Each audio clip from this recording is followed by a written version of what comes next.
आजची चर्चा बैठक 4 तत्व 3 शब्द 5 नियम आणि सेवकांना आलेले प्रत्यक्ष अनुभव या विषयावर आधारित आहे।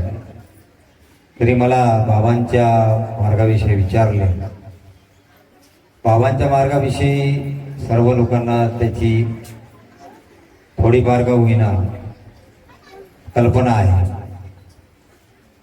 पण ज्यावेळेस हे नवे होणं आधी त्यागाचे होणं होते, त्यामध्ये जे काही सेवक यायचे सेविका यायच्या मार्ग में जो सेवक और सेविकाएं आती हैं, उन सभी का एक मार्ग में आने का एक अनुभव होता है।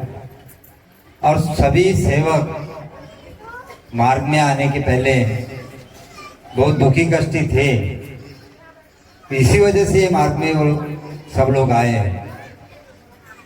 और कहने का मतलब ये है, अगर इंसान के ऊपर अगर कोई दुख नहीं होता, कोई ऐसी आपत्ति नहीं आती, उसके सिवा किसी को भी भगवान नहीं दिखते। जिसके पास सब कुछ ठीक है, किसी चीज की कमी नहीं है, वो लोग इस मार्ग में नहीं आएंगे। मैं नागपुर में 1970 में आया था, उस वक्त बाबा थे, लेकिन जब तक मैं मार्ग में आया तो 96 में बाबा चले गए, फिर भी मुझे बाबा के बारे में कोई जानकारी नहीं थी। ना मैंने उनका नाम सुना था और ना मैंने उनको देखा था, और मेरी जिंदगी तो अच्छी से चल रही थी, तो फिर मुझे बाकी चीजों की क्या जरूरत थी। इस वजह से, और मैं इतना अहंकारी था कि मुझे नहीं लगता कि जितना अहंकार मुझ में था शायद और किसी में होगा नहीं, ऐसा मुझे लगता है। कारण ये था कि मैं, मेरे माँ पिताजी और घर के सभी सदस्य, ये मेरे जितने कोई पढ़े लिखे नहीं थे, और मैं मेरे दोस्त के पैसे से भी मैंने इंजीनियरिंग किया था। मुझे बड़ा अहंकार हुआ था कि मैंने माँ पिताजी का पैसा खर्चा नहीं किया, ना किसी घर वाले का पैसा खर्चा किया, और मैं अपने बलबूते इंजीनियरिंग किया, अच्छी जॉब करता था। क्लास 4 में रहते रहते क्लास 1 ऑफिसर हो गया। अच्छी जिंदगी कट रही थी, 60-70 हजार रुपये उस वक्त पे मेरा पेमेंट चल रहा था। मुझे किस चीज की जरूरत थी? मेरे नीचे काम करने वाले लोग जो थे, उन लोगों को मैं इतना तुच्छ समझता था कि बात बात पर उनसे गाली गलौज कर लेता था। पढ़ा लिखा होने का उसका कोई भी मेरे को ऐसा असर नहीं था कि मैं अपने लिमिट में रहूं, क्योंकि बहुत बड़ा अहंकार मुझ में था। इस वजह से क्या हुआ कि एक दिन मेरी नौकरी छूट गई, और इसी कारण से नागपुर में निको ग्रुप ऑफ इंडस्ट्रीज में मैं जनरल मैनेजर था। उस वक्त मेरा 60,000 रुपये पेमेंट था, और मेरा पेमेंट बढ़ाने के लिए मैं मालिक से उलझ गया, और वो करीब 13-14 कंपनी के मालिक थे। उनसे डायरेक्ट जाकर उनके केबिन में मैंने बोल दिया कि मुझे 75,000 रुपया पेमेंट अगर देंगे तो मैं काम करता हूँ, अदरवाइज मैं छोड़ देता हूँ।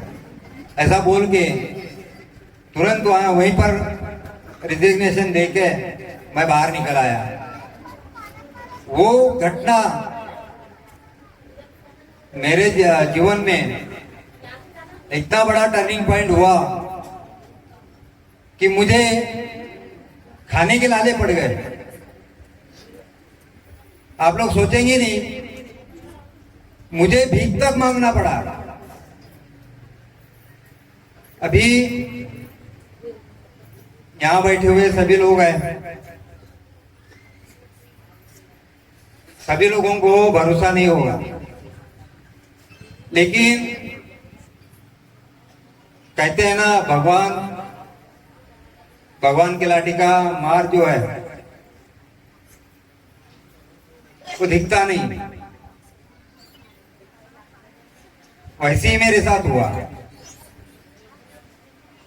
और मुझे भूखा रहना जमता नहीं था, तो मैं दारू की दुकान के पास में खड़ा होके लोगों से भीख मांग के दारू पीने के लिए पैसे मांगता था कि दारू पीने से नींद आ जाएगी। तो उस वक्त भगवान ने ऐसा कोई मेरे ऊपर प्रसंग नहीं आने दिया कि मुझे दारू के लिए कोई पैसे दिया नहीं, और जीवन में मैंने कभी दारू पिया नहीं। ये मैं भगवान की मतलब बहुत आभार मानता हूँ कि ये वक्त मेरे ऊपर आया नहीं और मैं दारू पिया नहीं, और मुझे कोई भी बचपन से कोई व्यसन नहीं थे, क्योंकि मैं बचपन से बहुत अच्छे संस्कारों में पला बड़ा था। और मुझे कुश्ती खेलने का शौक था, दांड पट्टा खेलने का शौक था, तबीयत भी उस वक्त अच्छी थी, मुझे देखते बराबर सब लोग बोलते थे कि हाँ ये खिलाड़ी है करके। लेकिन वक्त अगर आया इंसान पे तो उसको क्या नहीं करवाता, उस टाइम से मेरे ऊपर वो प्रसंग आ गया। और 1.5 साल तक मुझे कोई नौकरी नहीं मिली। 1.5 साल में 127 जगह मैंने बायोडाटा मेरा दिया, और इंजीनियर रहते हुए भी मैंने हमाली किया, ट्रक खाली किए भरे, क्योंकि मेरे 2 बच्चे थे, आज वो दोनों इंजीनियर हैं, अच्छी जॉब पे है, आज मेरे घर में सब कुछ है। जब मैं रिटायर्ड हुआ तो 1.25 लाख तक मेरा पेमेंट था, लेकिन ये कैसे हुआ? जो जिंदगी में मैंने कभी देखा नहीं था। मैं दत्तावाड़ी वाड़ी में रहता हूँ, अमरावती रोड पे, नागपुर में। वहां से 16 किलोमीटर इतवारा पड़ता है। वहां तक मैं जॉब ढूंढने के लिए पैदल गया, महल तक गया, गांधी बाग तक पैदल गया। मेरे पैर में मुझे जूते के अलावा कुछ चलना नहीं होता था, लेकिन मैंने दूसरे के जूते मांग मांग के पहन के चला गया, फटी चप्पल पहन के गया, लेकिन जॉब नहीं मिली। मैं वो भगवान का बहुत बड़ा आभारी हूं कि मुझे उस जॉब नहीं मिलने की वजह से मैं इस मार्ग में आया। और जिस दिन मैं इस मार्ग में आया, मेरे वाइफ ने बोला आप कुछ करते नहीं है, मुझे करना पड़ता है, बच्चे पढ़ाई के है, अगर आपको जमता नहीं तो हम एक दूसरे से अलग हो जाते हैं। और मेरी मिसेस मेरे साले के यहाँ चली भी गई थी। उस वक्त मैंने ये सोचा कि बच्चे भी गए और वाइफ भी गई, तो क्या करना अकेले रह के। तो कुएं में से पानी निकालती, उसका रस्सी थी, वो मैंने पैन को लगाई और मैं फांसी में लटकता। उस पीरियड में मेरे पति को अच्छा नहीं लगा, वो आके देखने लग गई। खिड़की खुली हुई थी, उसने आवाज दिया, अरे क्या कर रहे बोले। बोला अभी कोई फायदा नहीं है, रुक के आप लोग अच्छे से रहो। नहीं बोले, मैं आ रही बोले। वो उस वक्त मैंने छोड़ दिया। और दूसरे दिन मुझे बोले एक मार्ग है, उसको किसी ने बताया था, बोले परमात्मा एक मार्ग है, बोले हम जाते हैं, बोले उसमें अभी सभी देवी देवता का तो कर लिया बोले हमने। मैं बोला चलो ये भी करके देखते हैं, क्योंकि बहुत सारे पंडित लोगों के पास गया, मंदिर में गया, लेकिन उसका समाधान नहीं हुआ। बहुत दूर दूर तक गया, लेकिन समाधान कहीं पर ही नहीं मिला था। बोला चलो आखिरी का ये करके देखते हैं। जब प्रार्थना विनंती के बारे में तो समझ में नहीं आता था, कुछ भी नहीं पता था। सुबह उठ के मुझे बोले, वैसे भी मैं 5 बजे जागता था, तो उस वक्त 5 बजे जागा, फ्रेश वगैरह हुआ और बोले बाबा जुमदेव जी को प्रणाम बोलो, बोले भगवान को प्रणाम बोलो बोले, और प्रणाम करके निकल जाओ बोले जहां पर भी जाना। मैंने वैसा ही किया। आज का जो प्रणाम है वो तो कभी पता नहीं था। और मैंने एक शब्द रखा कि अगर मुझे 2 दिन में अगर नौकरी लगती है तो मैं ये मार्ग में आऊंगा, अन्यथा नहीं आऊंगा।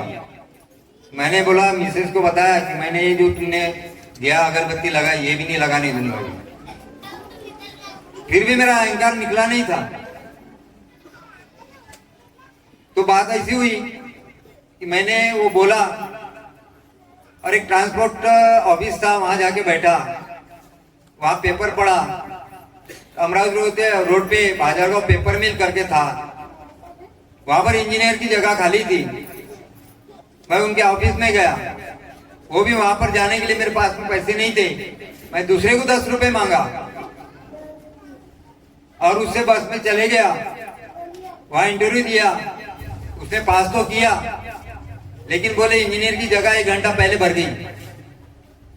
तो आप क्या करोगे? आप इंजीनियर बाकी काम नहीं कर सकते हो। बोला, मैंने बचपन से सब काम किए, आपकी कंपनी में मैं हमाली भी कर दूंगा। नहीं बोले, आप इतने बड़े इंजीनियर, इतना एक्सपीरियंस है आपके पास, आपको कैसे काम दे सकते हैं? बोले हम। बोला, चलेगा सर, जो देंगे वो मैं करूंगा, खाली जॉब चाहिए। बोले, एक काम करो, बोले मशीन चलाओगे? मैं बोला, हाँ चलाऊंगा, मुझे सभी चीजों का एक्सपीरियंस था। तो मैं गया, उस वक्त मुझे 4200 रुपए पेमेंट मिला।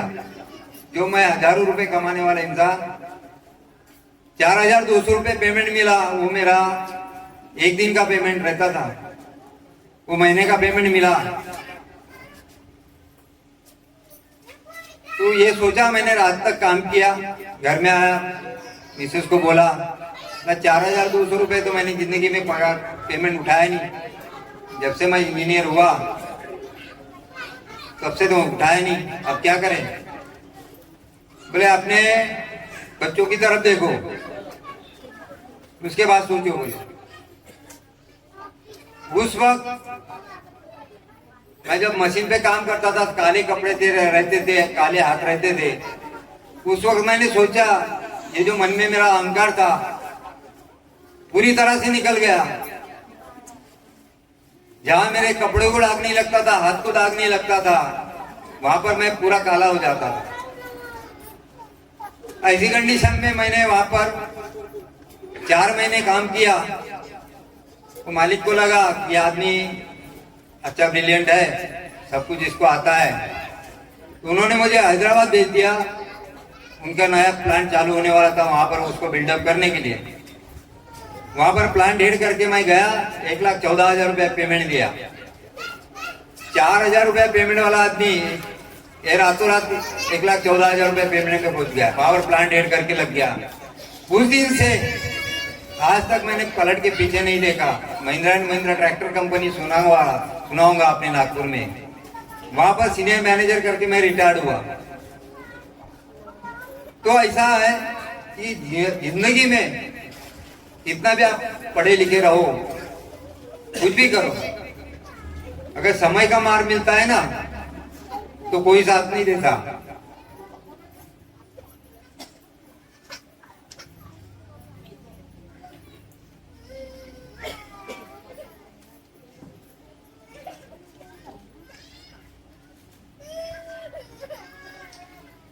अहंकार जो है इंसान को खा जाता है।